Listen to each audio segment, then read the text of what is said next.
আজকে আমি আপনাদেরকে যে ঘটনাটি শোনাবো সেটি আমার জীবনে ঘটা সত্য একটি ঘটনা। ঘটনাটি যেদিন প্রথম আমার সঙ্গে ঘটেছিল সেই সময় আমার বয়স ছিল 9 বছর। আমি গ্রামের ছোট্ট এবং খুবই দুরন্ত একটা বাচ্চা ছিলাম। আমার বাবা পেশায় একজন কৃষক ছিলেন এবং কৃষি কাজ করেই তিনি আমাকে মানুষ করেছেন। আমাদের পরিবারে বেশ কয়েকজন ভাই বোন ছিল। আমরা মোট 9 ভাই বোন ছিলাম। তাদের মধ্যে 5 ভাই এবং 4 বোন। 4 বোনের ভিতরে 2 বোনকে বিয়ে দেওয়া হয়ে গিয়েছিল এবং তখন আমার বয়স 9 বছর ছিল। তো আমার আব্বা আমার পড়াশোনার খরচ তেমন চালাতে পারতেন না, কারণ হচ্ছে কৃষি কাজ করে এতগুলো ছেলেপেলে মানুষ করে আসলে সম্ভব হয়ে ওঠে না। আমার বড় ভাই এবং বড় 2 বোনের বিয়ে হয়ে গিয়েছিল এবং তারা সকলে মিলে একই পরিবারে থাকতেন। তো ছোটবেলা থেকেই আমি প্রাইমারি স্কুলে পড়েছি এবং যতদূর পর্যন্ত ফ্রি ছিল, মানে ক্লাস 3 পর্যন্ত পড়ার পরে 4 যখন উঠব তখন আব্বাকে একজন পরামর্শ দিলেন আমাকে মাদ্রাসায় ভর্তি করিয়ে দিতে। আমাদের বাড়ি থেকে বেশ খানিকটা দূরে একটি মাদ্রাসা আছে, যেখানে খুব বেশি খরচ হয়তো লাগবে না। ওই এলাকার একটা জায়গায় লজিং দিলে হয়তো খাওয়া খরচটা সেখানে বেঁচে যাবে, আর মাদ্রাসার খরচ খুব বেশি না। আর ওইগুলো হয়তো অনেক লোক আছে যারা কিনা এগুলো বহন করে থাকে। যেহেতু আমার পরিবার বেশ গরিব ছিল এবং সেই সময়ে আমাদের পড়াশোনার খরচ বহন করতে পারতো না, যার কারণে আমার আব্বা চিন্তা করলেন যে ওই মাদ্রাসায় আমাকে ভর্তি করাবেন এবং তিনি তেমনটাই করলেন। আমাকে মাদ্রাসায় ভর্তি করানোর বিশেষ কারণ বোধহয় এটাই ছিলেন। আর দ্বিতীয়ত তিনি আমাকে দ্বীনি শিক্ষা দিতে চেয়েছিলেন এক হুজুরের কথা শুনে। উনি বেশ 5 ওয়াক্ত নামাজ পড়তেন এবং সবসময় ধর্মকর্ম করতেন। তো এক হুজুরের সঙ্গে পরামর্শ নেওয়ার পর উনি আমাকে সত্যি সত্যি মাদ্রাসা ভর্তি করার জন্য উদ্বুদ্ধ হলেন এবং সেই হুজুর বললেন যে তাদের ওই গ্রামে একজন বড়লোক আছে, তারা কিনা একজন ছেলেকে যে কিনা মাদ্রাসায় পড়ে তাকে 3 বেলা খাওয়াবে এবং বছর গেলে কাপড় চোপড় দেবে। কারণ তাদের অনেক সম্পত্তি থাকা সত্ত্বেও খাওয়ার মানুষ তেমন ছিলেন না, যার কারণে তারা একজন এতিম বা গরিব বাচ্চাকে খাইয়ে যাতে করে লালন পালন করা যায় এবং সওয়াব আখের গোছানোর জন্য তেনারা এমনটা করতেন। মূলত তাদের বাড়িতে আরও 2 জন ওরকমভাবে মাদ্রাসার ছাত্র খেতেন, ওই মাদ্রাসারই। তো সেই হুজুর বললেন আমি বললে তারা আরেকজন রাখবে। আমার আব্বা সেই সময় আমাকে নিয়ে মাদ্রাসার দিকে গেলেন এবং ওই দিন ছিল শুক্রবার থাকার কারণে আমার দিনটা স্পষ্ট মনে আছে এবং যেহেতু প্রথম দিন আমাকে মাদ্রাসায় ওইদিনকে ভর্তি করে রেখে এসেছিল, আমার মনে হয়েছিল যে মাদ্রাসার জায়গাটা হয়তো খুব ভালো এবং নিশ্চয়ই ওইখানে আমার অনেক বন্ধুবান্ধব হবে। এবং আমি ওই সময় বুঝতাম না যে মাদ্রাসায় থাকতে হয় এবং আমাকে আর বাড়িতে থাকতে দিবে না। যেমন প্রাইমারি স্কুলে ভর্তি হলে আমি কিন্তু স্কুল শেষ করে বাড়িতে চলে আসতাম এবং পরিবারের সঙ্গেই থাকতাম, কিন্তু ওইখানে যে আমাকে একবারের জন্য থাকতে হবে সেটা আমি জানতাম না। তো আমি বেশ এক্সাইটেড ছিলাম ওই সময়টাতে। তারপর আমাকে মাদ্রাসায় নিয়ে ভর্তি করানো হলো। ওই দিন সকলের সঙ্গে পরিচয় করানো হলো, মানে যেসব হুজুররা আছে আমি সকলকে সালাম দিলাম এবং আমার সেই আব্বা যে হুজুরের সঙ্গে কথা বলেছিলেন সেই হুজুর বললেন কি যে এখানেই তোমাকে পড়তে হবে এখন থেকে। তো আমি বেশ এক্সাইটেড ছিলাম এটা ভেবে যে এখানে অনেক মানুষজন আছে, মজা হবে অনেক, বা খেলাধুলা করতে পারবো, এসব বিষয় নিয়ে। ওই দিন দুপুরবেলা আমরা সেই হুজুরের বাড়িতে খেয়েছিলাম এবং আমার আব্বা যেহেতু একটু গরিব ছিলেন সেহেতু আব্বাকে উনি সমীহ করতেন এবং সেই সঙ্গে আব্বা 5 ওয়াক্ত নামাজ পড়তেন বলে আব্বাকেও বেশ সমীহ করতেন। তারপর ওই দিন দুপুরের পরে খাওয়া দাওয়া শেষ করে আমরা সেই বাড়িতে গেলাম, যে বাড়িতে হচ্ছে কি মূলত আমাকে 3 বেলা খাবারের জন্য যেতে হবে।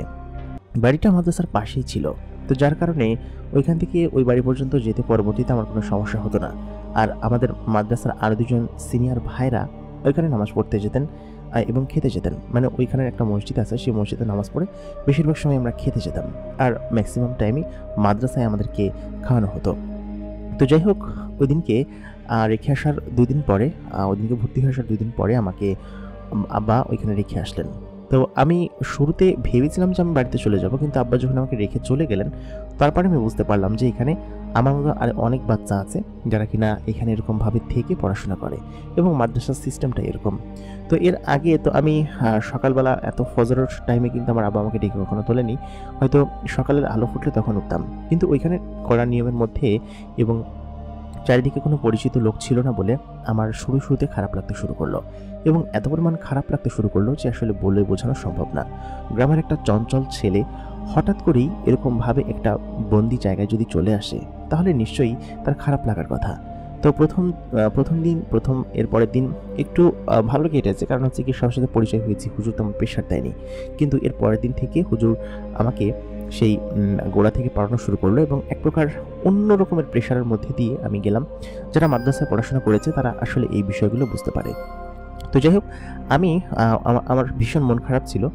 আর ওই দুদিন তো আমি সেইখানে গিয়ে খেয়ে এসেছি এবং সেইখানের সমস্ত কিছু আমার পরিচয় করিয়ে দিল। এবং সেখানের যে আন্টিটি ছিল, তাকে আন্টি বলে ডাকতাম। তিনি আমাকে বেশ আদর যত্ন করতেন এবং ওনার যেসব ছেলেপুলে ছিল ওনাদের মতো করেই আমাকে আসলে খাওয়াতেন এবং সমস্ত কিছু করতেন। আমাদের তিনজনকেই খুব আদর করতেন। তো ওনারা বেশ ভালো মানুষ ছিল, এটা বলার অপেক্ষা রাখে না। তো ওনাদের কাছ থেকে আমি যথেষ্ট পরিমাণ আদর যত্ন পেয়েছি। কিন্তু যেহেতু আমার মন টন খারাপ থাকতো এবং সপ্তাহখানিক ওরকমভাবে কেটে গেল এবং আমি রাত্রে ঘুমাতে পারতাম না, কারণ অনেকের মধ্যে ঘুমাতে দিত, তারপর একটা নিয়মের মধ্যে ঘুমাতে হতো, আগে ঘুম পেত আমার। তো সব মিলিয়ে একটা অন্যরকম দুঃখ কষ্টের মধ্যে ছিলাম, যেটা আসলে বলে বোঝানো সম্ভব না। তো আমি কান্নাকাটি করতাম, একা লুকিয়ে লুকিয়ে কান্নাকাটি করতাম এবং বাড়ি যাওয়ার জন্য হুজুরের কাছে বলতাম যে আমি বাড়ি যাব। তো হুজুর তখন বলতো যে এখান থেকে বাড়ি যাওয়া যাবে না, চুরি না হলে তুমি বাড়ি যেতে পারবে না। এখান থেকে আমাদের গ্রামটা প্রায় 6-7 গ্রাম পরে ছিল, তো সেহেতু আমি চাইলেও যেতে পারতাম না ওই বয়সে। তো যাই হোক, ওরকমভাবেই আমাকে ওইখানে থাকতে হলো এবং সপ্তাহখানিক কেটে যাওয়ার পর তখন কিন্তু আমার বয়স 9 বছর এবং আমি কিন্তু দুনিয়াদারি সম্পর্কে অত কিছু বুঝতাম না। আর আগেরকার বাচ্চারা কেমন ছিল সেটা 90 দশকের ওইসব ছেলেপেলেরাই বুঝতে পারবে। তো তারপর আমি যেটা করলাম, ওই দিন রাত্রেবেলা ওই আন্টির বাসা থেকে খেয়ে আসার পরে আমি আসলে খেয়ে তো আসলাম এবং আমার যেসব বড় ভাইরা ছিল ওরা আগে আমাকে রেখে চলে গেল। আমি হচ্ছে গিয়ে খেতে দেরি করেছিলাম, আর আন্টি হচ্ছে গিয়ে আমাকে কি যেন দিবে বলেছিল। তো আমার তো পরনের জামা কাপড় তো এরকম ভালো ছিল না, তো আন্টি আমাকে তার ছেলের কয়েকটা জামা কাপড় বের করে দিল, দিয়ে বললো কি যে এইগুলো তুমি পরো, হ্যাঁ, যেহেতু সামনে শীতকাল আসতেছে। তো আমি সেগুলো নিলাম, নিয়ে হচ্ছে কি আমি একা মাদ্রাসা দিকে আসতেছিলাম। তো আমাদের ওই বাড়ি থেকে আন্টির বাড়িটা খুব বেশি দূরে ছিল না, হয়তো 400-500 মিটার দূরে হবে। তো এটি আসতে বেশি সময় লাগে না। আর যেহেতু ওই রাতটা জ্যোৎস্না রাত ছিল, তো আমার আসলে খুব কান্না পাচ্ছিল ওই রাতে, খুবই খারাপ লাগছিল এবং বলে বোঝানো সম্ভব না। আমি সেই যে জামা কাপড়ের টোপলাটা আমাকে দিয়েছিল সেই টোপলাটা নিয়ে আমি হেঁটে হেঁটে আসছিলাম এবং কান্না করতে করতে আসছিলাম, ফুফিয়ে কান্না করছিলাম, কারণ হচ্ছে কি আমার এরকম একটা বন্দি জায়গা আসলে ভালো লাগতেছিল না। আর তার মধ্যে হুজুর গতদিন এবং আজকে 2 দিনে আমাকে মেরেছে, পড়া দিতে পারেনি এই কারণে। তো হুজুরের এরকম আচরণেও আমি বেশ খানিকটা ক্ষুব্ধ হয়েছি, মানে হচ্ছে বেশ খারাপ লেগেছে আমার কাছে। তো আমি এখানে বসে এক জায়গায় বসে পড়লাম, বসে ফুফিয়ে কাঁদছিলাম। তো হঠাৎ করেই আমি খেয়াল করলাম যে আমি যে মাঠটার কাছাকাছি বসেছিলাম সেখানে একটা তাল গাছ ছিল। সেই তাল গাছের পাশ থেকে একটা আলোকিত কোনো জিনিস আমার দিকে তাকিয়ে উকি দিচ্ছে আর কি। তো ওইটা দেখে আমার কান্না থেমে গেল এবং আমি চোখ মুছতে লাগলাম। তো সেখান থেকে একটি বাচ্চা মেয়ে, যে কিনা আমার বয়সী ছিল এবং তার গা থেকে এক ধরনের আলোর মতো কিছু একটা বের হচ্ছিল, সে আমার দিকে এগিয়ে এসে আমার সামনাসামনি দাঁড়ালো। তো আমি তার দিকে তাকিয়ে আছি এবং আমার কান্না তখন থেমে গিয়েছে, কিন্তু ওই যে ফুফানি যে ভাবটা সেটা কিন্তু ছিল। তো আমি তাকে জিজ্ঞেস করলাম যে তুমি কে এবং এখানে কি করছো। তো তাকে জিজ্ঞেস করার পরে সে কোনো প্রশ্নের উত্তর দিল না, সে আমার দিকে একদৃষ্টিতে তাকিয়ে আছে। তো তারপর সে বলে উঠলো যে তুমি কান্না করতেছো কিসের জন্য। তো আমি তখন বললাম যে আমার মাদ্রাসা আসলে ভালো লাগে না এবং এখানে আমার খুবই খারাপ লাগে, আমার বাড়ির কথা মনে পড়ে এবং হুজুর আজকে আমাকে মেরেছে। তো আমি সেই পোটলাটা আমার কোলের উপর নিয়ে বসেছিলাম, আমার এখনও সেই সিনারিটা মনে আছে। তো সেই মেয়েটা আমার কাছে এগিয়ে আসলো এবং আমার বয়সে একটা মেয়ে ছিল, দেখতে খুব মিষ্টি ছিল। আর যেহেতু ওই বয়সে এরকম কোনো বন্ধুবান্ধব আমার ছিল না ওই মাদ্রাসাতেও বা বাইরেও কোথাও ছিল না। তো মেয়েটি আমাকে বললো যে তুমি কান্না করো না, তুমি ভালো মতো পড়াশোনা করো আর তুমি কি আমার বন্ধু হবে, এরকম একটা কথা সে বললো। তো আমার তখন মুখে এক প্রকার হাসির ঝলক ফুটে ওঠার পরে আমি তখন মেয়েটিকে বললাম কি যে হ্যাঁ, আমি তোমার বন্ধু হব।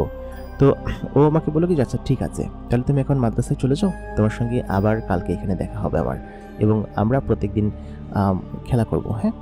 তো ও আমাকে এটা বলে মাদ্রাসায় পাঠিয়ে দিল। তো আমি আসলে ওই বয়সে জানতাম না যে মেয়েটি কে এবং কেনই বা ওইখানে এসেছিল। আমার ওর সাথে কথা বলতে বা গল্প করতে তখন ভালো লাগতো, খেলাধুলা করতে ভালো লাগতো।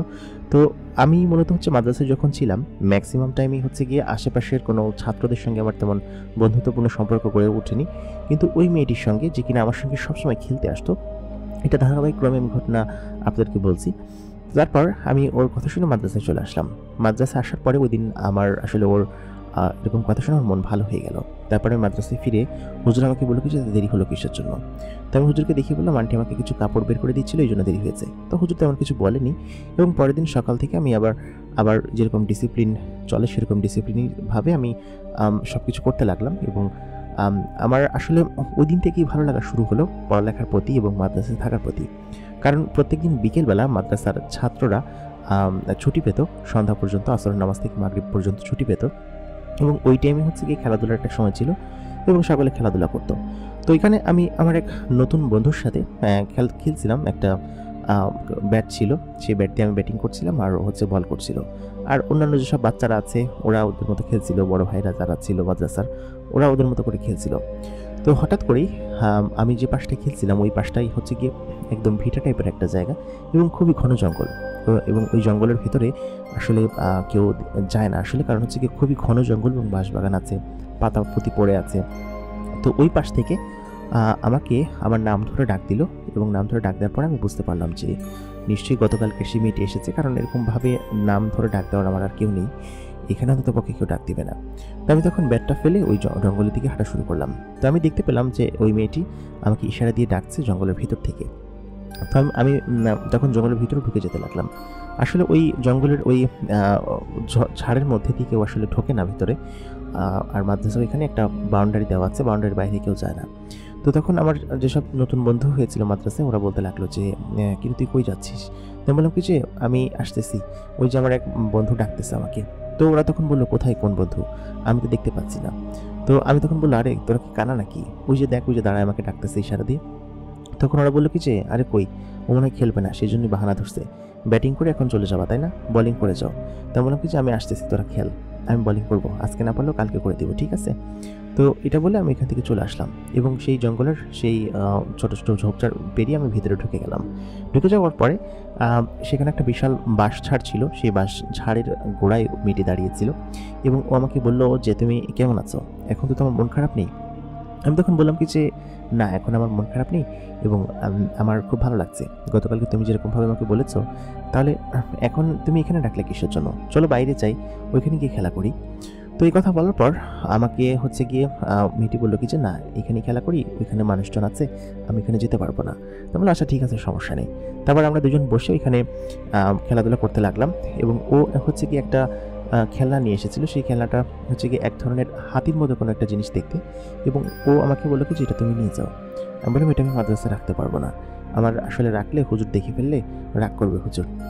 তখন বললো কি যে আচ্ছা ঠিক আছে এবং বেশ খানিক্ষণ গল্পগুজব প্রসঙ্গে করার পরে আসলে ও কোথা থেকে এসেছে, কই থাকে, এসব বিষয়ে তখন আমার মাথায় আসেনি এবং ও ওরকমভাবে গল্পগুজব আমার সঙ্গে করতে লাগলো এবং ও কী কী এনেছে সেসব আমাকে দেখাতে লাগলো এবং ওর সাথে করে ও হচ্ছে গিয়ে একটা আঙ্গুরের মতো দেখতে একদম ব্লু কালারের, নীল কালারের একটা ফল এনেছিল, সেই ফলটা আমাকে দিল। তো সেই ফলটা ছিল সাইজে বিশাল কিন্তু আঙ্গুরের মতো ধরেছিল, ওই যে ডালটা দিয়েছিল আমাকে। তো আমাকে বললো কি যে এই দুটো তুমি নিয়ে যাও, তুমি খেও। তো আমি বাইরে থেকে শুনলাম যে মাগরিবের আজান দিচ্ছে। তো আমি সেই ফলটা নিলাম ওর কাছ থেকে, নিয়ে দেখি যে ও জঙ্গলের ভিতরে ঢুকে গেল। আমার আসলে ওই সময়টাতে এরকম কোনো কিছু সন্দেহ আমার মাথায় আসেনি যে ও জঙ্গলের ভিতরে কেন ঢুকলো বা এখানে কেন আমাকে ডাকলো। আমি আসলে খেলার ছলে ছিলাম বা আমার এক প্রকার ওর সঙ্গে থাকতে ভালো লাগতো, সেজন্য হচ্ছে কি ও যখন ডাকতো আমি তখন যেতাম। তো আমি জঙ্গলের ভিতর থেকে সেই ফল দুটো নিয়ে বেরিয়ে আসলাম। তো আমার সেই বন্ধু যাদের সঙ্গে খেলছিলাম আমি, ওরা বললো কি যে কিরে এগুলো কোত্থেকে নিয়ে আসলি? আমি বললাম কি যে আমার এক বন্ধু দিছে, দেখ। পরে আমরা সেই ফল দুটো ছিল বেশ বড়।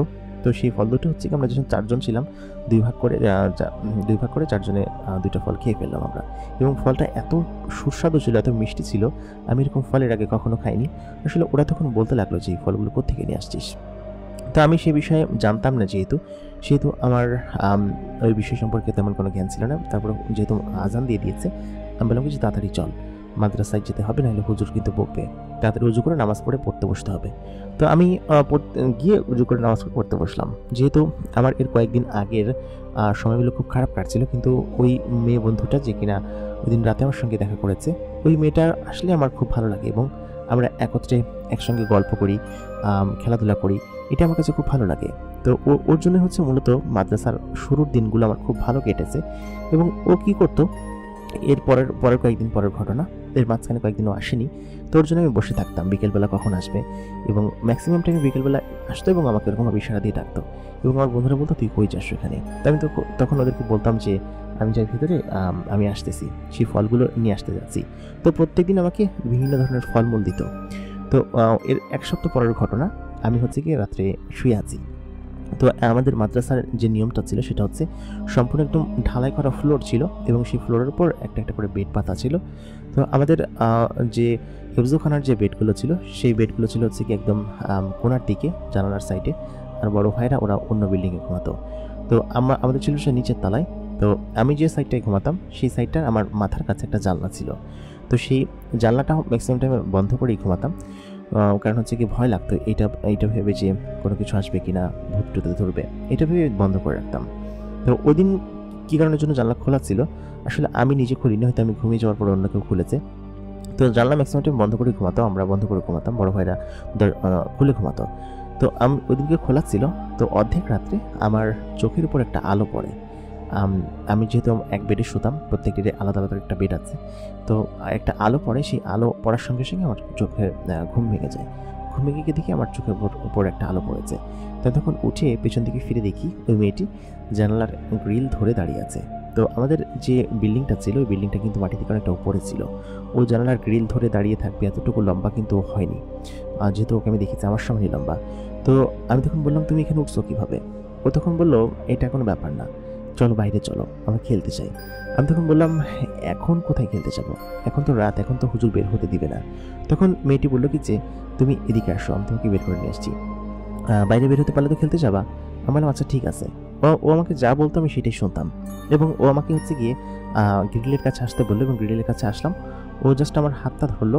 হাত ধরার পরে আমি বলে বোঝাতে পারবো না এটা অলৌকিক বিষয় ছিল নাকি অন্য কিছু ছিল, যেহেতু ওই সময়টাতে আমি এই বিষয় সম্পর্কে বুঝতাম না তেমন, তবু আমার কাছে একটু অদ্ভুত লেগেছিল।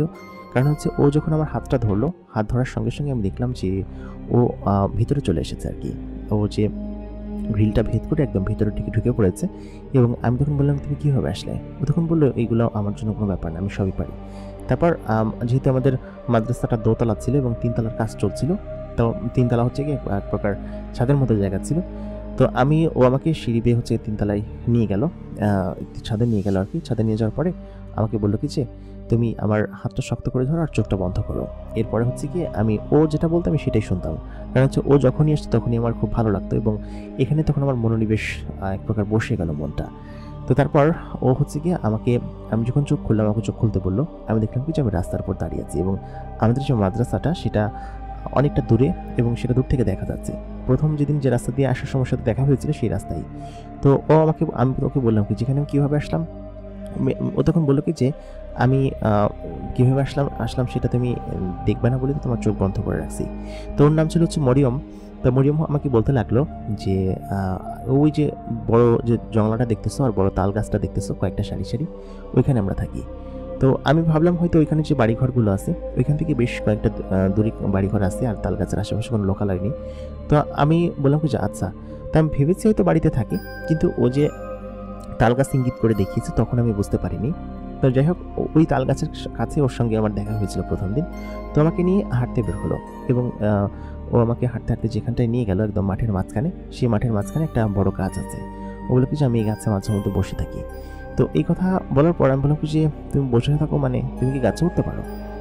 যেহেতু আমার বয়স কম ছিল ওইসব বিষয় সম্পর্কে ওই সময় আমি বুঝতাম না। তো ও বলে কি যে হ্যাঁ আমি এখানে বসে থাকি। তো ও গল্প করতে করতে হঠাৎ একটা টাইমে আমি এবং ও গাছের একটা ডালে বসেছিলাম। ডালটা এমন ছিল, গাছটা ছিল বিশাল। ওই গাছের ওখানে আমি কখনো যাইনি, দূর থেকে দেখেছি। গাছটা ছিল বিশাল, এবং গাছের ডালগুলো মাটির মতো করে একদম মাটির সাথে ছুঁয়ে সোজা চলে গিয়েছিল, এবং সেখানে বসা যেত খুব সুন্দরভাবে। ও আমার জন্য ওই দিনকে মিষ্টি নিয়ে এসেছিল এক ধরনের, এবং সেই মিষ্টিগুলো ছিল খুবই সুস্বাদু। আমি বললাম না বিভিন্ন টাইমে বিভিন্ন ধরনের ফল এবং মিষ্টি নিয়ে আসতো আমার জন্য, এবং সেগুলো আমি খুব আনন্দের সহিত খেতাম এবং খুব ভালো লাগতো আমার কাছে। তো ও হঠাৎ করে কে যেন ওকে ডাকলো, ও বললো যে তুমি এখানে বসো, আমি আসতেছি। তো ও জাস্ট খালি এই কথাটা বললো, এবং এরপরে আমি ওকে আমার পাশে দেখতে পেলাম না, ও গায়েব হয়ে গিয়েছে এখান থেকে সেকেন্ডের মধ্যে। তো তখন আমার একটু ভয় লাগলো যে কোথায় গেল। এরকম একটা রাত, তখন প্রায় মধ্যরাত হবে, আকাশ জ্যোৎস্না ছিল, ও আমাকে এরকম একটা জায়গায় ফেলে কোথায় গেল। আমার তখন ভয় লাগতে শুরু করলো। আমি গাছের থেকে নেমে ওইখান থেকে মাদ্রাসা থেকে হাঁটতে শুরু করলাম, কারণ আমার ভয় লাগছিল এবং প্রচণ্ড পরিমাণ ভয় লাগছিল। একা একা এরকম একটা জায়গায় আমাকে ফেলে কোথায় গেল। তো তারপর আমাকে খানিকক্ষণ বাদেও পেছন থেকে ডাক দিল যে তুমি কই যাচ্ছ। আমি বললাম তুমি আমাকে ফেলে কোথায় গিয়েছিলে, আমার তো ভয় লাগতেছিল। ও তখন বললো আমি থাকতে তোমার কোনো ভয় পাওয়ার কোনো কারণ নেই, আমি তোমার কোনো ক্ষতি হতে দিব না, আমি সবসময় তোমার আশেপাশে আছি, তুমি কোনো কিছু নিয়ে ভয় পেও না। তো যাই হোক ওই রাতে এরকমভাবে কাটলো এবং ও আমাকে ওই সেমভাবে আমার চোখ বন্ধ করতে বললো এবং আমাকে মাদ্রাসার সেই ছাদের উপর নামিয়ে দিয়ে গেল আর কি। বললো কিছু ঠিক আছে থাকো এবং নিজে চলে যাও। তারপর ও কোথায় গেছে আমি জানি না। এরপর কয়েকদিন পরের ঘটনা, আমি হচ্ছে কি মাদ্রাসার বারান্দায় বসে পড়ছিলাম, কোরআন শরীফ পড়ছিলাম। ততদিন আমি কোরআন শরীফ পড়া শিখে গেছি, এমনিতে আমি কোরআন শরীফ পড়তে পারতাম, আমাদের মক্তবে এগুলো শেখাতো ছোটোবেলা থেকেই। তখন ও হচ্ছে কি আমি একদম কোনার সাইডে বসেছিলাম, মাঠের কোনার যে বারান্দাটা সেই কোনার সাইডে বসেছিলাম। তো হঠাৎ করে আমার পাশে এসে বসলো। বসার পরে আমি ওর সাথে গল্প করতেছিলাম। আমার পাশে যে ছাত্র ছিল ও ছাত্র তোর মতো করে পড়তেছিল, কিন্তু আমি ওর সাথে ওইদিকে ফিরে ওর সাথে গল্প করতেছিলাম। তো হঠাৎ করে হুজুর এসে আমার পিঠে একটা বাড়ি মারে। হুজুরের হাতে ব্যাগ ছিল এবং আমি কার সঙ্গে কথা বলতেছি হুজুর কিন্তু দেখতে পারতেছে না। এটা হুজুর আমাকে বললো যে তুমি কার সাথে কথা বলতেছো, ওইদিকে ফিরে কি বকবক করতেছে একা একা। আমি তখন বললাম কিছু হুজুর কই একা একা বকবক করতেছি, এই যে আমার বন্ধু বসে আছে পাশে। তো হুজুর বললো কিছু কই, কোথাও তো কোনো বন্ধু নাই, তুমি কার সাথে কথা বলতেছো। তো হুজুর হচ্ছে প্রথম ওই দিন আমাকে এরকমভাবে দেখেছিল এবং ওই দিন প্রথম এরকমভাবে দেখে হুজুর বিষয়টা বুঝতে পারেনি। তো এর পরের কয়েকদিন আমার চলাচল এবং এরকমভাবে উল্টাপাল্টা কাজকর্ম দেখে হুজুর তখন আসলে নিজে বুঝতে পারে না। আমাদের ওইখানে আরেকজন বড় হুজুর আছে, সেই বড় হুজুর হচ্ছে গিয়ে সবাইকে ওইরকমভাবে তালিম দেয়, বড় ছাত্রদের তালিম দেয়, আর আমাদের হুজুর ছিল আলাদা। তো ওই হুজুরটা হচ্ছে কি পরবর্তীতে বুঝতে পারে। কীভাবে বুঝতে পারে, আমি ম্যাক্সিমাম টাইমে ও রাত্রেবেলা যে সময় আসতো আমি ওর সাথে কিন্তু বাইরে বের হতাম এবং খেলাধুলা করতাম ওর সঙ্গে বাইরে। এই বিকেলবেলা ওর সঙ্গে খেলাধুলা করতাম। ও যখন তখন আসতো, বিশেষ করে সন্ধ্যার পরে আসতো বেশি সময়, এবং আমার সঙ্গে বসে ও আমাকে পড়া বুঝিয়ে দিত। এমন মনে হতো যে ও সব পড়া পারে এবং ও সব বোঝে। তো যাই হোক ওরকম করে আমার এরকম সময় খুব ভালো কাটছিল। তো ওই দিন সন্ধ্যার পরে শুক্রবার ছিল দিনটা, যেহেতু ছুটি ছিল আমার, তো ছুটি থাকার কারণে সন্ধ্যার পরে কিন্তু শুক্রবার দিন পড়া তেমন একটা হয় না, খুব কম হয় শুক্রবারে।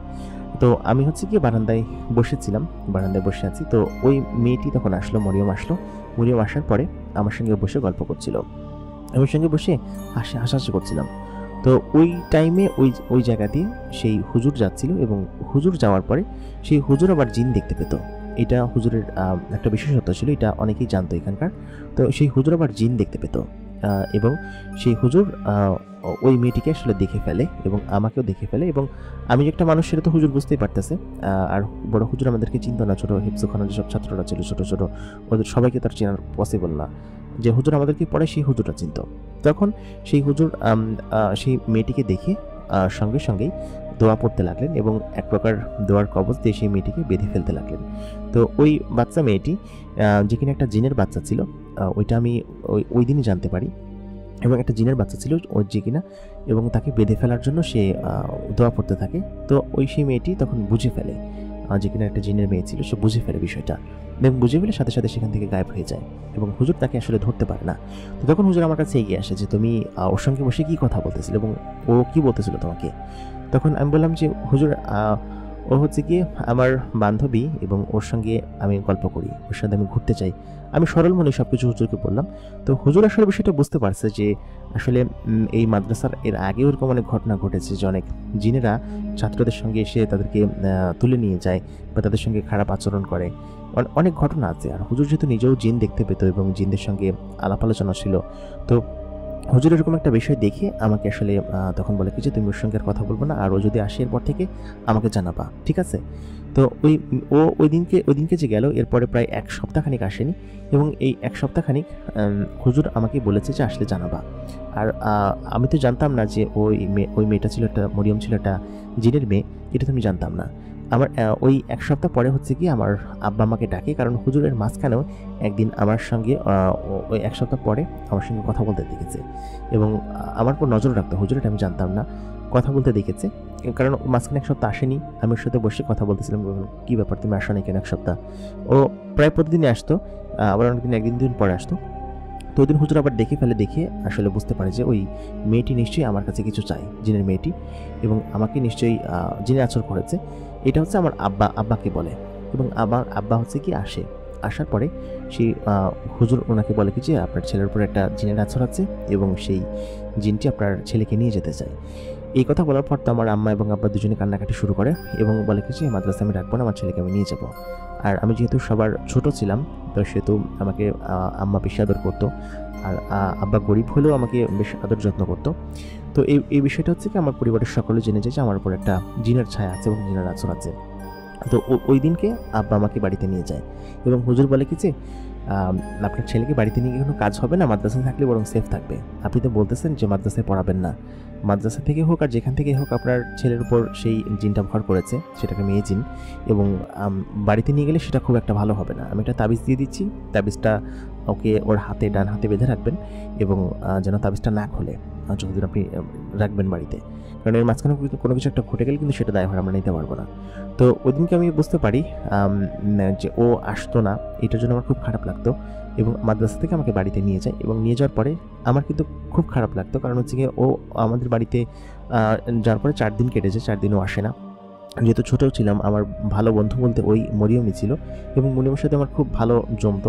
আমি যা বলতাম মরিয়ম তাই করতো। আমাকে মরিয়ম খাবার এনে দিত, তারপর ফল এনে দিত, এবং ও বিভিন্ন খেলনা এনে দিত।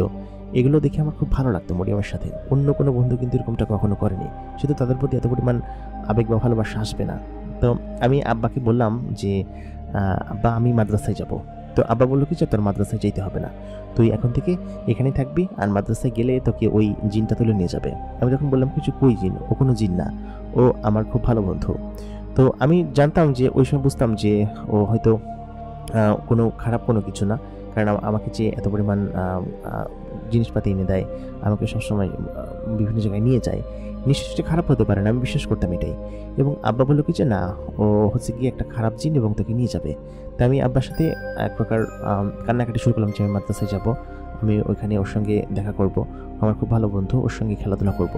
তো প্রথম কয়েকদিন কিন্তু আমি বাড়িতে আসার জন্য কান্না করেছি, এখন কিন্তু আমি বাড়িতে থাকতেই চাইতাম না।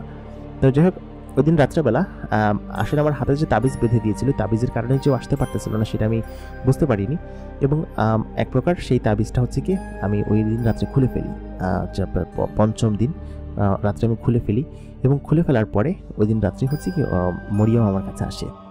ওই রাত্রে মরিয়ম আমার কাছে আসে এবং আমি ঘরে দরজা খুলে বাইরে বের হয়ে আসি। তো আমি বাইরে উঠানে দাঁড়ায় মরিয়মের সাথে গল্প করতেছিলাম।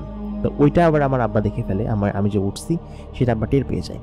উঠে সঙ্গে সঙ্গে সে আসলে দেখে কি যে আমি উঠানে দাঁড়ায় একটার সাথে কথা বলতেছি। তো সেটা দেখে তো আমার আম্মা প্রচণ্ড পরিমাণ চিৎকার দেয়, এবং চিৎকার দিয়ে আমাকে আসলে জড়ায় ধরে। এবং আমার আম্মা চিন্তা করতো সবসময় যে আমাকে হয়তো ও নিয়ে যাবে, মরিয়ম আমাকে নিয়ে যাবে। তো আম্মা বলতেছে কি যে তুই কার সাথে কথা বলতেছিস এবং তুই এখানে কিসের জন্য এত রাত্রেবেলা?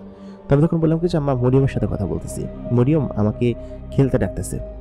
তো এই কথা বলার পর আমার আম্মা তো প্রচণ্ড পরিমাণ ভয় পেয়ে যায় এবং কান্নাকাটি করতে শুরু করে। তো বলে কি যে মরিয়মকে? তো আমি বলি কি যে ওই যে মেয়েটা যে আমার সাথে খেলতে আসে। তো মরিয়ম তখন ওইখানে দাঁড়ায় ছিল। আমি বললাম কিছু ওই যে আম্মা মরিয়ম দাঁড়ায় আছে। আমি মরিয়মকে বললাম মরিয়ম এদিকে আসো, আম্মার সাথে কথা বলো, আম্মা তোমাকে দেখতে চাই। তো মরিয়মকে তো দেখতে পাইতেছিল না আম্মা। বললো কিছু কোথায় মরিয়ম? তো আমি তো দেখতে পাচ্ছি যে মরিয়ম আমার সামনে দাঁড়ায় আছে। তো তখন আব্বা আম্মা দুজনেই সকলেই নিশ্চিত হয়ে যায়, আমার বড় ভাই বড় ভাবি সবাই ঘর থেকে বাইরে আসে। বাইরে আসার পর সকলে নিশ্চিত হয়ে যায় সত্যি সত্যি আমার পর কোনো জিনের আচর আছে, এবং সেই জিনটা এই বাড়ি পর্যন্ত চলে আসছে। তো যাই হোক, ওইটা করার পরে পরের দিন হুজুর ডাইকা আমার আব্বা হুজুর ডাইকা ওই যে হুজুর পরামর্শ দিচ্ছিল যে আমাকে মাদ্রাসায় ভর্তি করানোর জন্য, হুজুর ডাইকা আমাদের বাড়িটা বন্ধ করে দেওয়া হয় আসলে। এবং বন্ধ করে দেওয়ার পর জিনেরা তো প্রবেশ করতে পারে না। পুরো বাড়িটার চারপাশে 7টা কলসি পুঁতে, এবং সেই কলসির ভিতরে কী দিছে আমি জানি না, আমি সেখানে উপস্থিত ছিলাম। সেই কলসি পুঁতে আমাদের পুরো বাড়িটা পুরো চাল্লা ধরে বন্ধ করে দেওয়া হয়, যাতে করে কোনো জিন এখানে প্রবেশ করতে না পারে। তো ওই দিন 2 দিন কেটে যাওয়ার মাঝখানে ওই যে বড় হুজুর, সেই হুজুর আমাদের বাড়িতে আসে এবং বলে কি যে তোমার ছেলেকে তো বন্ধ দিয়ে এরকমভাবে কাজ হবে না, আমি একটা উপায় বের করেছি। সেটা হচ্ছে আমি একটা বিশেষ ধরনের তাবিজ দিব। সেটা হচ্ছে তোমার ছেলের হাতের যে চামড়া আছে সেই চামড়া কেটে তার ভিতরে দিতে হবে, কারণ তোমার ছেলেকে যে জিনে ধরছে এই জিনটা তাকে আসলে ছাড়বে না এবং তার সঙ্গেই থাকবে, এবং তাবিজটা তোমার হাতে যতই বেঁধে দিই না কেন ওই তাবিজটা কিন্তু খুলে বের করে ফেলবে বা খুলে ফেলে দিবে। এটা তো দেখছো, এবং ও তো আশেপাশে চলাফেরা করবে, তাই না? মাদ্রাসায় থাকলে আমাদের মাদ্রাসাও বন্ধ দেওয়া আছে, এখন কোনো জিন এখানে আসতে পারবে না।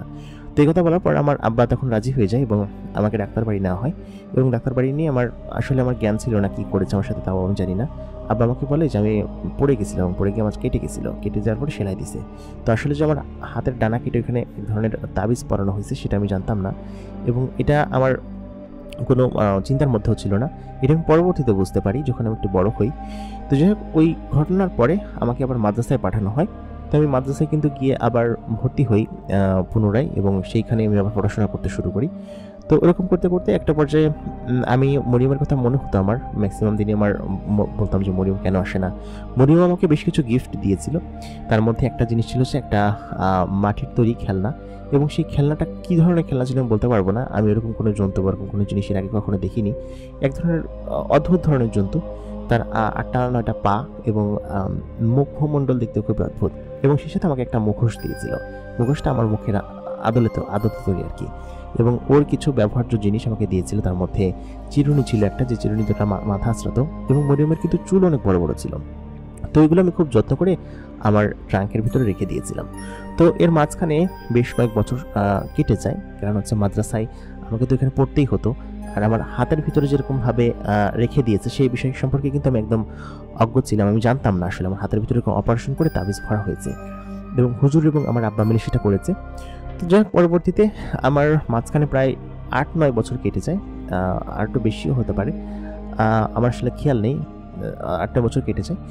তো ওই সময়টাতে আমি তখন বড় হই, এবং আমার কিন্তু ওইখানকার মাদ্রাসার যে পড়াশোনা ছিল সেটা কিন্তু শেষ হয়ে যায়, এবং একদম পুরোপুরি কমপ্লিট হয়ে যায় মাদ্রাসার পড়া। আমি হাফেজ হই। সেখান থেকে ওই বছর আমাদের এখানে মাহফিল ছিল, এবং আমাদের ওইখানকার সিস্টেম ছিল যে প্রত্যেক বছর মাহফিল হয় ডিসেম্বর মাসে বা জানুয়ারি মাসে হয়। ওই টাইমে ছাত্র যারা হাফেজ হয়েছে তাদেরকে পাগড়ি দিয়ে ওইখান থেকে সার্টিফিকেট সহ বিদায় করা আর কি, মানে বের করে দেওয়া আর কি, এরকম করে। তো ওই দিন ছিল হচ্ছে পাগড়ির দিন, এবং পাগড়ি নেওয়ার পরে আমি ওইখান থেকে আসলে আমার যে বন্ধুরা ছিল, যে কয়েকজন ছাত্র আমরা পাগড়ি নিয়েছি হাফেজ হয়ে সম্পূর্ণরূপে, সেই ছাত্ররা আমরা ওই দিন যেহেতু মাহফিল ছিল, পাগড়ি টাগড়ি নিয়ে আমরা ভাবলাম যে আমরা পাশে একটা জায়গায় বসবো এবং বসে সেখানে আড্ডা দিব, গল্প করব। তো আমি ওরকমভাবে গল্প করছিলাম ওদের সাথে এক জায়গায় বসে, মাহফিলের এক পাশেই মাহফিল শোনা যাচ্ছিল। ওই যে ধানের যে খড়গুলো আছে না, সেই খড়গুলোর উপরে বসে আম গাছের নিচে, আম বাগানের ভিতরে বসে গল্প করছিলাম। ওইখান থেকে খানিকটা দূরে প্যান্ডেল ছিল। তো সবাই বলতেছিলাম যে হাফেজ হয়ে যাচ্ছি, কে কোথায় যাব জানি না, কে কোথায় ভর্তি হবো, এসব বিষয় নিয়ে তো সকলের মধ্যে গল্প হচ্ছিল। তো ওই টাইমে আচমকা আমি কয়েকদিন ধরে খেয়াল করতেছিলাম, আসলে এর আগের ঘটনা কি, আমি কয়েকদিন ধরে খেয়াল করতেছিলাম যে আমার ডান হাতের কবজির উপরে একটা উঁচু জায়গা আছে, যে জায়গাটা ফুলে থাকে সবসময়। অনেক বছর ধরে আমি এটা দেখতেছি, কিন্তু আচমকা ওই দিন আমি খেয়াল করলাম, এর আগের দিন আমি খেয়াল করছি যে ওই জায়গাটা একটু উঁচু এবং কেমন কেমন লাগতেছিল, এবং বোঝা যাইতো যে এটার ভিতরে কোনো কিছু একটা আছে। আমি ভাবতাম হয়তো হাড় টাড় এরকম কোনো কিছু। তো ওই দিন আমার খুব চুলকাচ্ছিল, এবং ওই দিন না কয়েকদিন ধরে বেশ ওই জায়গাটা চুলকাচ্ছিল। তো আচমকা হচ্ছে কি আমি জোরে একটা খোঁচা দিই। তো খোঁচা দেওয়ার সঙ্গে সঙ্গেই ওই জায়গাটা আসলে ফেটে যায়, এবং ফেটে গিয়ে ওই জায়গা থেকে রক্ত পড়তে থাকে। এবং শুধু রক্ত না, আমি খেয়াল করি যে ওই জায়গার যে চামড়াটা ফেটেছে সেই চামড়ার ভেতরে স্টিলের বা লোহার কোনো পাতার মতো একটা তাবিজ আমার হাতের ভিতরে ভরা। তো সেটা দেখে আমি চমকে যাই, এবং চমকে গিয়ে আমি বলি কি যে আমার হাতের ভিতরে এটা কি, এবং রক্ত পড়তে শুরু করে। তো আমার বন্ধুরা দেখে তো ভয় পেয়ে যায়। তো ওই মাদ্রাসায় তখন হচ্ছে গিয়ে টুল কিট থাকে, মেডিকেল টুল বক্স থাকে, সেই মেডিকেল টুল বক্সের থেকে ওষুধ নিয়ে আসলো। ওষুধ এনে ওই তাবিজটা কিন্তু পড়ে গিয়েছে ততক্ষণে। তো আমি পড়ে যাওয়ার পরে আমি আসলে ওখানে খুঁজে পাইনি সেই জিনিসটা, খড়ের মধ্যে কোথায় পড়েছে, আর খোঁজাও তো ওই সময় যাচ্ছিল না, কারণ আমাকে নিয়ে তখন ওরা মাদ্রাসায় গেল, এবং গিয়ে ওইখানে হচ্ছে গিয়ে সুন্দর মতো হাত বেঁধে পট্টি পরিয়ে দিল। এবং ওই দিনকে তো আমার হাতে আর কোনো কাজ ছিল না। আর 2 দিন পরে পরবর্তী দিন হচ্ছে কি, আর যেহেতু ওই সময়টা শীতকাল ছিল, ডিসেম্বর জানুয়ারি মাসের সময় শীতকাল ছিল, সেহেতু ফুল হাতে জামা পরতাম সবসময়। তো আমি ট্রাঙ্ক সব কিছু নিয়ে কিন্তু আমি বাড়িতে চলে গেলাম। তো বাড়িতে যাওয়ার পরে এর কয়েকদিন পরে, 3-4 দিন পরের ঘটনা, আমি হঠাৎ করে খেয়াল করলাম যে আমি যেখানে বসেছিলাম আমাদের বাড়িটা কিন্তু ভিটার পাশে ছিল, এবং ওইখান থেকে একটু দূরে একটা পুকুর ছিল। সেই পুকুরের পাড়ে একটা জল কোনো কিছু আমার দিকে স্পষ্ট দৃষ্টিতে তাকিয়ে আছে। তখন আমি ঈশার নামাজ পড়ে মাত্র বাসায় ফিরছি, বাড়িতে বাড়িতে এসে আর মূলত এত বছর ধরে আমি বাড়িতে ছিলাম না। আমার যে ঘর ছিল সেই ঘরটাও কিন্তু আমার অন্যান্য ভাই বোনেরা দখল করে নিয়েছে, এবং ওদের সাথেই ঘুমাইতে হইতো আমার। তো আমি মূলত হচ্ছে বাড়িতে থাকবো না, আমার আব্বা এবং সেই হুজুরের মাধ্যমে একটা এলাকার মসজিদে ইমামতির দায়িত্ব নিছে আমার জন্য, মানে একটা চাকরি নিছে, ওইখানেই থাকবে এবং ওইখানেই সমস্ত কিছু হবে, এরকম একটা চাকরি। এবং আমি 2 দিন পরে চলে যাবো, যেহেতু বাড়িতে আসছি অনেক বছর পর। বাড়িতে সাধারণত এরকম থাকা হয় না, ছুটি ছাড়া খুব কম থাকতো, আর আমি নিজেও আসতে চাইতাম না। তো আমি আসলে ছোটোবেলার সেসব ঘটনা কিন্তু আমি ভুলে গেছিলাম অনেকটা, এবং আমার মাথাতে তেমনটা ছিল না। তবে ওই দিনকে বাসা আসার পর ট্রাঙ্কে সেই মরিয়মের সেই জিনিসগুলো দেখে আমার আসলে তখন ভালো লাগতো, এবং মনে পড়তো ছোটোবেলার সেই কথা যে মরিয়ম নামে একটা জিন মেয়ে ছিল যে কিনা আমার সঙ্গে দেখা করতে আসতো। এখন মরিয়মের কথা ওই জিনিসগুলো দেখে মনে পড়ার পরে আমার মরিয়মের কথা কেন যেন আমার মনে হতে লাগলো যে মরিয়ম এখন কোথায় আছে, ও কি ভালো আছে, ও কি আর কোনোদিন আমার সঙ্গে দেখা করতে আসবে। তো তারপর আসলে তাবিজটার কথা আমার খেয়াল ছিল না যে তাবিজটা আসলে ওখানে কীভাবে আসলো বা আমার হাত কেটে গেল কীভাবে, এই বিষয় সম্পর্কে আমি আসলে চিন্তা করিনি। তো ওই দিন বসে আমি যখন দেখলাম যে পুকুরের ওই পাশে একটা এরকম একটা আলোকিত জিনিস বসে আছে এবং আমার দিকে তাকিয়ে আছে, দেখা যাচ্ছে, এবং সেটা একটা মানুষের মতো অবয়ব। আসলে মানুষ নাকি অন্য কিছু আমি জানি না, কয়েক সেকেন্ড সেখানে থাকলো, তারপর একটা আগুনের গোলার মতো আকাশের দিকে উঠে সে মিলিয়ে গেল বাতাসে। তাকে আর আমি দেখতে পেলাম না। তো সেটা দেখে আমি কিঞ্চিত ভয় পেলাম এবং ওইখান থেকে আয়াতুল কুরসি পড়তে পড়তে বাড়িতে চলে আসলাম। তো যেহেতু আমি সম্পূর্ণরূপে তখন একটা হাফেজ জুব্বা টুব্বা পড়ি, আর বড় হয়ে আমার চেহারা ছবি খুব ভালো হয়েছে, মুখে দাঁড়িয়ে রেখেছি, তো সব মিলে আমাকে এলাকার সবাই প্রশংসা করতে হচ্ছে, দেখ মতিনের ছেলেটা হাফেজ হয়েছে, কি ভালো হয়েছে।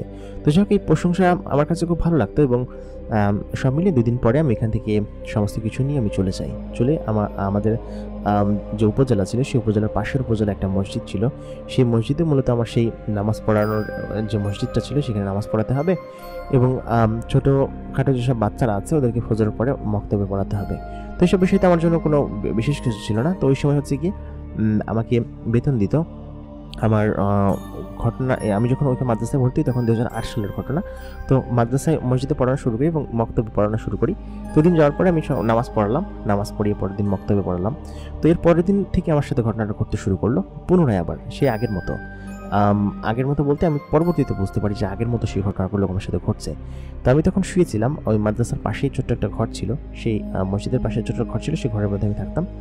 তো আজ আমি ঈশার নামাজ পড়িয়ে ঘরে চলে এসেছি, আর আমার যে খাবারগুলো ছিল সেগুলো ওই এলাকার যেসব লোকজন ছিল ওনারাই দিয়ে যেত, ওই মসজিদে যারা নামাজ পড়তো ওই পাড়ার লোকজনই আমার খাবার জোগান দিত। তো রাত্রেবেলা আমার টেবিলের পর খাবার রেখে গিয়েছে আর কি, টিফিন ক্যারিয়ার করে আমার খাবার দিয়ে গিয়েছে।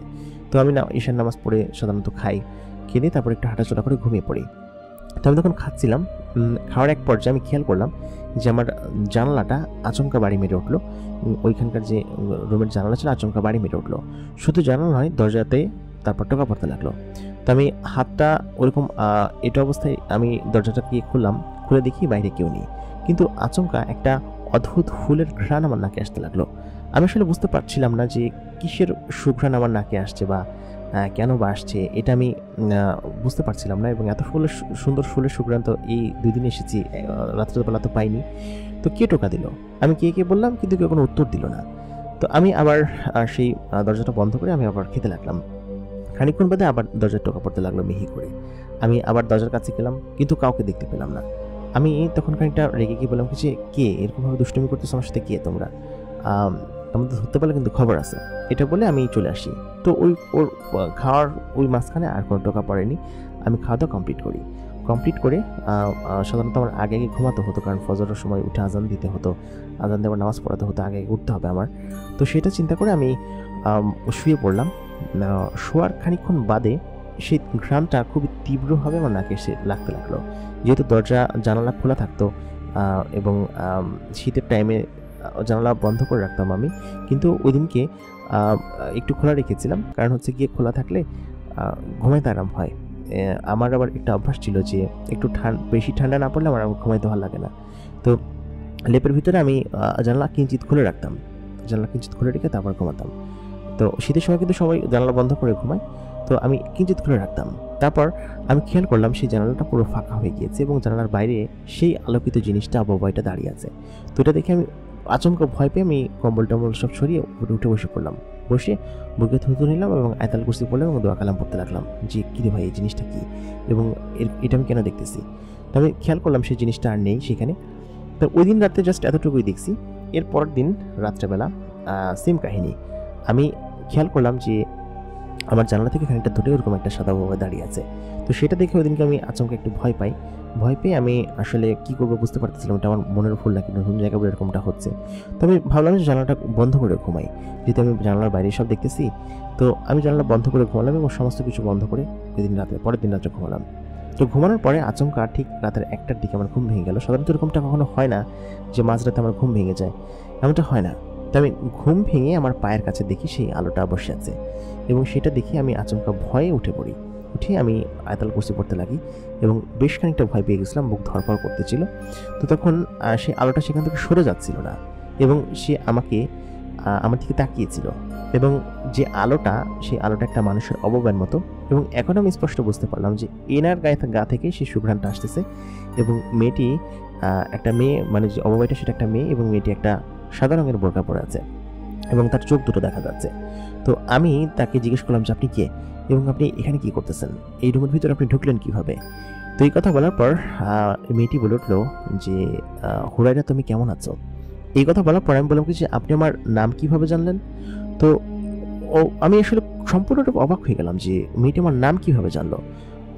তখন আমি আবার জিজ্ঞেস করলাম যে আপনি সত্যি সত্যি আমার বলেন তো আপনি কে এবং আমার নাম কিভাবে জানলেন এবং আপনি এখানে কিভাবে আসলেন? তো মেয়েটি তখন বললো, হুরায়রা, তুমি আমাকে চিনতে পারতেছো না? আমি তখন বললাম কি যে কে আপনি, কি আমি আসলে আপনাকে চিনতে পারতেছি না। আপনি আমার নাম কিভাবে জানেন বা আপনি এরকমভাবে আমাকে ফলো কিসের জন্য করতেছেন? আমি তো কিছুই বুঝতে পারতেছি না। তো মেয়েটি তখন বললো কি যে হুরায়রা, সত্যি তুমি আমাকে চিনতে পারতেছো না? আমি আবার বলতে লাগলাম যে না, আমি আপনাকে চিনতে পারতেছি না। তখন সে তার মুখের নাকাবটা সরালো এবং সেই নাকাব সরানো সেই চেহারা দেখে আমি আসলে সত্যি বিমোহিত হয়ে যাচ্ছিলাম। এত সুন্দর চেহারা আমি আগেও কখনো দেখিনি। তো সেই মেয়েটি আমাকে বলে উঠল যে হুরায়রা, আমি হচ্ছি মরিয়ম, তোমার সেই ছোট্টবেলার পরিবন্ধু। এই কথা বলার পর আমার চোখ তখন ছানা বড়া হয়ে গেল এবং আমি কি করব কিছু বুঝতে পারতেছিলাম না। প্রিয় দর্শক, এই গল্পের দ্বিতীয় পর্বে কি হবে সেটা জানতে হলে আমাদের সঙ্গে থাকুন। প্রথম পর্ব এই পর্যন্তই। দ্বিতীয় পর্বে আরও ইন্টারেস্টিং কিছু আছে, সেটা আপনারা দ্বিতীয় পর্ব শুনলে বুঝতে পারবেন। আশা করি ঘটনাটি আপনাদের কাছে ভালো লেগেছে। ভালো লাগলে অবশ্যই লাইক করবেন, শেয়ার করবেন, কমেন্ট করবেন এবং আমাদের চ্যানেল নতুন হলে অবশ্যই চ্যানেলটিকে সাবস্ক্রাইব করে রাখবেন। সবাই মেগাবক্সকে অবশ্যই বেশি করে সাপোর্ট করুন। আপনারা যদি আপনাদের জীবনের ঘটনা পাঠাতে চান তাহলে আমাদেরকে ইমেল করতে পারেন। আমাদের ইমেল অ্যাড্রেস এই ভিডিও ডিসক্রিপশনে পেয়ে যাবেন। দেখা হবে পরবর্তী এপিসোডে। এতক্ষণ কণ্ঠে আমি RJ ইমরান আপনাদের সঙ্গে ছিলাম এবং আপনারা দেখছেন দ্য মেগাবক্স।